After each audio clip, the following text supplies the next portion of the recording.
Welcome to our small group discussions for the month of May. We find ourselves in the midst of Eastertide. This season offers us the opportunity to consider in depth the experiences that the Lord had with the disciples and those close to him during the days between Easter and Pentecost. Witnessing the risen Christ will be the focus of our discussions this month. Witnessing could mean to see and recognize, as was the case with Mary and the disciples who saw Jesus after he resurrected from the dead. Seeing him allowed them to realize that what he had told them before his crucifixion had really happened. But as we will learn throughout our sessions this month, witnessing the risen Christ is more than just seeing and recognizing him. To be a witness of the risen Christ is to recognize him and then to speak of him and share your experiences of him with others. In this session, we'll consider the separate encounters that Mary Magdalene and the Emmaus disciples had with Christ after his resurrection. For me, the encounter that the Lord had with Mary Magdalene at the tomb is one of the most heartwarming accounts in the Bible. She had come to the tomb, but wept because she did not find Jesus' body there. But then she turned around and saw Jesus standing there, and did not know that it was Jesus. Jesus said to her, "Woman, why are you weeping? Whom are you seeking?" She, supposing him to be the gardener, said to him, "Sir, if you have carried him away, tell me, where have you laid him, and I will take him away?"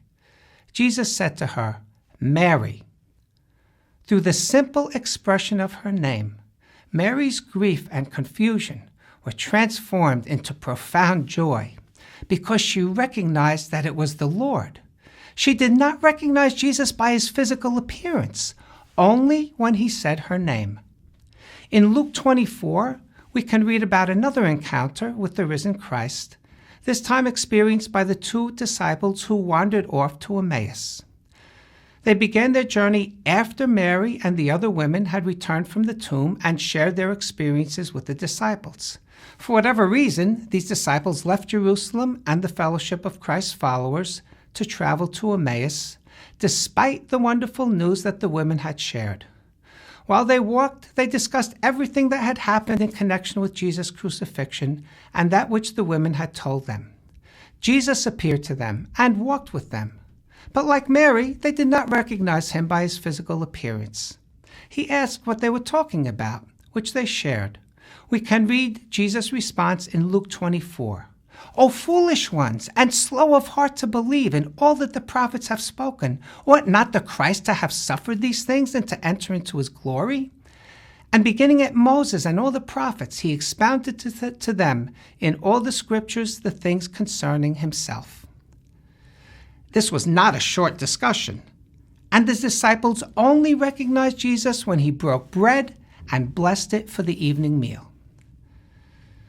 In both Mary's encounter with the risen Christ and that of the Emmaus disciples, there are some common elements. First, Mary and the disciples were concerned with what had happened to and with Christ. Mary actively sought him, and the disciples talked about him. Second, they did not recognize him by physical appearance. And third, recognition of Christ ultimately came through his words. But this is not the end of the witnessing. Jesus instructed Mary to go to the brethren. She did this, sharing what she had experienced and what he had said.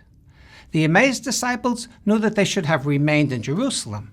So when they recognized the risen Christ, they immediately returned to Jerusalem and told the rest of the disciples what they had experienced. In one case, the Lord gave an overt instruction to Mary. In the other case, the disciples were aware of what they should have been doing. The Lord's teaching during their walk to Emmaus motivated and refocused them so that they returned to Jerusalem and became witnesses of him to those gathered there. In both cases, we can see that the privilege of seeing and recognizing Christ carried with it the responsibility to be a witness of him to others. Considering the societal norms of the time, Mary was not an obvious choice for one who should witness the Lord to others. but Jesus chose her. Sometimes we may feel ill-equipped for what Jesus calls us to do, yet he has chosen us because he knows that we are indeed capable. He equips us, and he is always with us. This is the foundation for our confidence. Sometimes life seems to be like our own road to Emmaus, where even though we are talking about proper things, like matters of faith and our experiences with the Lord, we're still confused. And then the Lord comes to us and talks, and talks, and talks. Maybe the divine services seem to always touch on the same topic over and over again. There's nothing new. But the Lord doesn't give up. At some point, we recognize that it's him talking to me.